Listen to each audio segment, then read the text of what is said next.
আমি আজকে আপনাদের মাঝে ভীষণ মজার ফুলকপির পাকোড়া তৈরির রেসিপি শেয়ার করব। তাহলে চলেন দেখে নিই। প্রথমে আমি ফুলকপিগুলোকে কেটে নিয়েছি। এখন এগুলোকে আমি আধা সেদ্ধ করে নেব। তো এর জন্য আমি কড়াইতে দিয়ে দিয়েছি জল, জলের মধ্যে ফুলকপিগুলো দিয়ে দিলাম। এখন আমি এতে দিয়ে দেব স্বাদ মতো লবণ সেদ্ধ করার জন্য। লবণটা দিয়ে আমি এটাকে আধা সেদ্ধ করে নিব।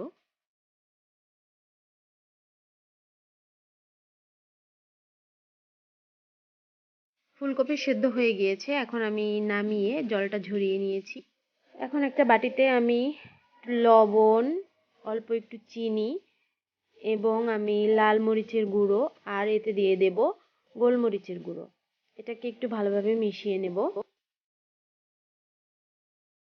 এই মিশ্রণটাকে আমি ফুলকপির সাথে মিশিয়ে নেব খুব ভালোভাবে।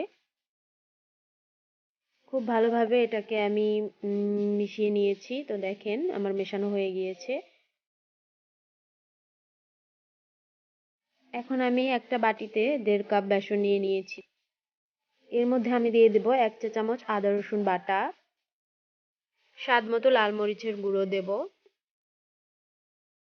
আর আমি দেব পরিমাণ মতো লবণ, আর এর সাথে আমি দেব অল্প একটু হলুদের গুঁড়া, আর দিয়ে দিচ্ছি সামান্য পরিমাণে চিনি। সবগুলোকে আমি ভালোভাবে একটু বেসনের সাথে মিশিয়ে নিচ্ছি। এখন আমি এর মধ্যে জল দিয়ে ঘন একটা ব্যাটার তৈরি করে নিব।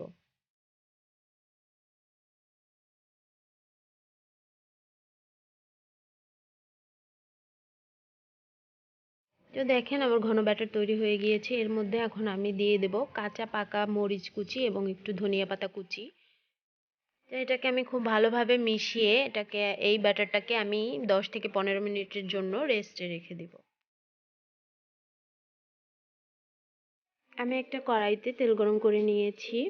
এখন আমি ফুলকপিগুলো ব্যাটারে ডুবিয়ে তেলের মধ্যে দিয়ে দেব। তো দেখেন আমি একে একে অনেকগুলো ফুলকপি তেলের মধ্যে দিয়ে দিলাম। এখন আমি এগুলোকে নেড়ে চেড়ে ভেজে নিব। তো আমার যখন এক পাশ হালকা বাদামি করে ভাজা হয়ে যাবে তখন আমি এগুলোকে উল্টে দিব। এভাবেই উল্টে পাল্টে সবগুলো পাকোড়াকে ভেজে নিতে হবে।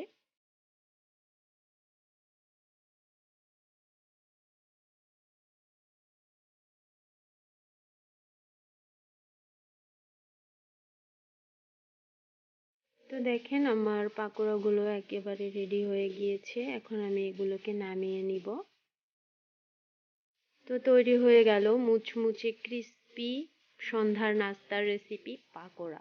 আপনারা অবশ্যই বাড়িতে ট্রাই করবেন। অনেক অনেক অনেক মজার একটি রেসিপি। ধন্যবাদ সবাইকে।